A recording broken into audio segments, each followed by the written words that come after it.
Welcome to AnSRS4U Express. This short lesson will explain about department correction request. All right, so now we're kind of going to wrap this up and discuss departmental corrections request, or DCRs. So this is a canopy-based action to correct either an account that an expense was charged to, or to correct the object code.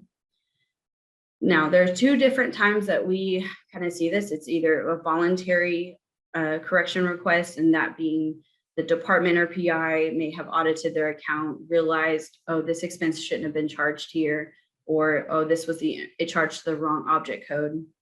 And so the department will let the project administrator know they've done this. They're submitting the DCR, and then we will review for approval. Or it could be a required action. Now that can be because, like I said earlier, only high-risk invoices come through SRS. So sometimes there are expenses posted to a project that never got your project administrator's review. So if we're reviewing, we notice something posted that should not have, or it's because it's unallowable, then we can reach out and request that a correction be done. Or maybe it just caused a deficit, and we'll reach out and request that correction be done. The other required reason for a DCR would be because the sponsor has unallowed an expense. So typically how that comes through is we've submitted an invoice to the sponsor, they've done their review and their audit, and they've identified an unallowable expense. They will either reach out to the AR contact they have, or the project administrator contact if they have that information, and request that be removed. So if AR is notified, they usually notify the project administrator, and then they will get with the department to let them know this expense has been unallowed and we need to remove it from the account. So what do we review whenever we get a DCR? Just a note, we have to review the same things that we review for an Aggie buy. So we're reviewing an expense to be applied to a project. So we're reviewing the allowability. We're reviewing the date the expense was incurred. We're reviewing that we have the funds available, and that it's part of the budget or scope of work. The only way for us to do that is if we have the invoice, a copy of the invoice attached. The DCR itself, the module with the information that's at the top of the DCR, it doesn't have when this expense was actually received. It doesn't usually have detail of what the expense is. A lot of object codes are very broad, so we can't say, oh, animal care services. Well, what was that service? What exactly was it? So we can make sure it's part of the budget and scope of work and won't be unallowed later down the road with the sponsor. And so usually if the invoice is not attached, the project administrator will reach out and request a copy. We do have access to add attachments or notes. So instead of having to send it through and reroute, we like to avoid any delays as many delays as possible. So instead of that, we can hold on to it and attach that as soon as we get it. Okay, so what do we review?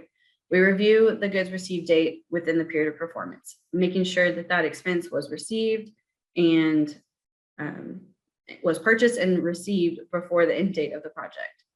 So if this DCR was submitted after the end date of the project, have we submitted the final invoice?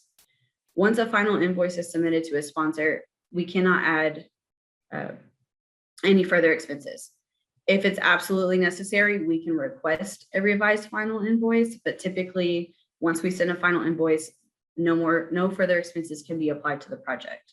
We don't want to apply an expense and then just have to have y'all reverse it and do another DCR. We'll review the same items for allowability. Is it part of the project scope of work? Is it part of the budget? Does it meet all those allowability items that Laura discussed earlier?